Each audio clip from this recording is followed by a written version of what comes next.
Hi, I'm Miss Lejean, and we're going to do our Ikebana, Japanese flower arranging, based on materials we have at hand. You don't need all of these tools and materials, but any or part of these will be helpful for you. All right, if you have a vase, that would be great. Even a container. We'd like a container that can hold water. This is considered the gold standard for Ikebana. It's called a frog. It's a container that has sharp little points inside designed to hold the plants. Most people aren't going to have a frog, and that's totally okay. One of the things you could use are produce bags. I think potatoes came in this. A lightweight wire hanger, or any wire you have in the house. The skinny wire hangers are way better than the thick ones because they're easier to bend. You can also use bread tie wires. These are great. So a rubber band, tape, any kind of tape, scissors,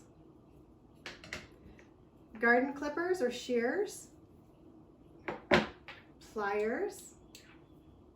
Take a look. The frog has a bunch of probably like a couple hundred tiny, sharp metal spikes in it. And you're able to take a plant and impale it on the spikes, and it's held in very naturally. And then you can put water right inside that container, and your plant is held firm and it's being watered at the same time. But let's talk about some workarounds for the traditional frog container, which I think might also be called a kenzai, but I'm not sure if I'm pronouncing it correctly. Okay, workarounds. Let's talk about this produce bag. I'm going to say that this is going to be my watertight container, and I'm going to, maybe I'll put it inside of the tin can, and then I'll cover the tin can with some pretty leaves or something, or pretty paper later. So, but I want this to be the thing that holds my stems tightly. So what I'll do is I'll take my produce bag and I'll hold it over the jar like this and figure out how much I need to cut. I cut it a little bigger than I think I need it. And then I'm going to have my assistant come put the rubber band on the container for me. Wait a minute, let me center it. Okay, I center it and I pull it pretty tight. And I use a rubber band like that. Now my assistant's going to go grab a stem of something simple, some simple plant, and we will show you how it is held into place. Great. If you have a bunch of leaves on the bottom of your plant, she's been stripping them away, and that's good. You don't want your leaves held in the water because they start to stink after a while. All right, so this shows you how the produce bag is able to hold up your plants, your plant matter. And in Ikebana, you really want to be able to lean things over because those diagonal lines show a sense of movement as you're building your arrangement. So having this mesh over your glass jar is good. So once I have this, let's pretend I've finished my arrangement. There you go. Nice. All right, cool. And that mesh is holding all those individual pieces. Then you would be able to, maybe you've got a pretty vase you can throw this in. Maybe you've got a coffee jar, whatever you've got is great. I can put it in there, okay? And it's held up. Another workaround is if you have a thin wire hanger, we can take it, if you've got wire cutters, you can just cut the neck of the hanger. If you don't, you can actually untwist your hanger. Once again, try to get the lightweight hangers, not the really heavy, thick ones. Now what I can do is I can jumble this up.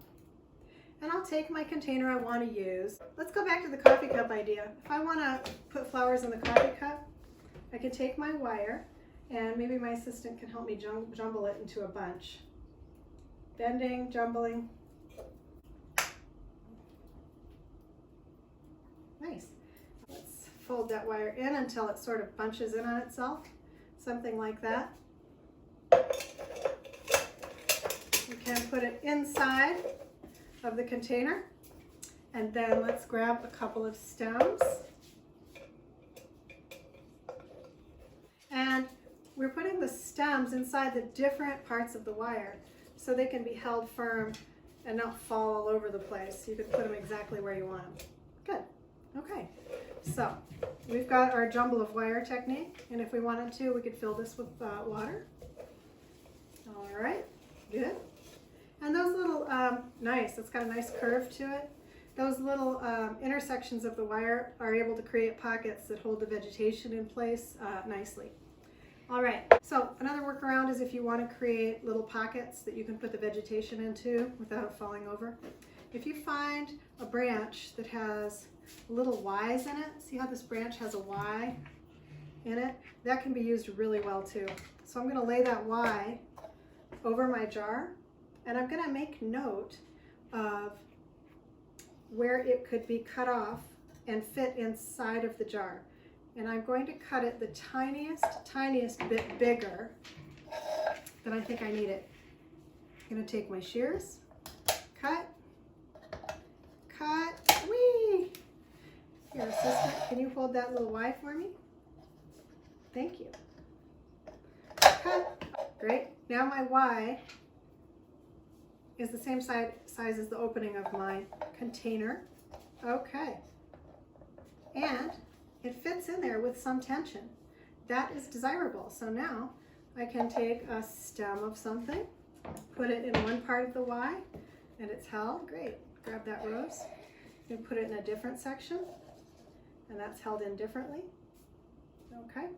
So now it's leaning over, giving us those nice diagonal lines we like, and we're ready to put some water in it, and that's going to keep it heavy. So my plants stay hydrated and it's heavy enough to stand up. I can leave the can just silver if I like that. I can also cover it up with vegetation or pretty paper or paint it or do anything I want with it.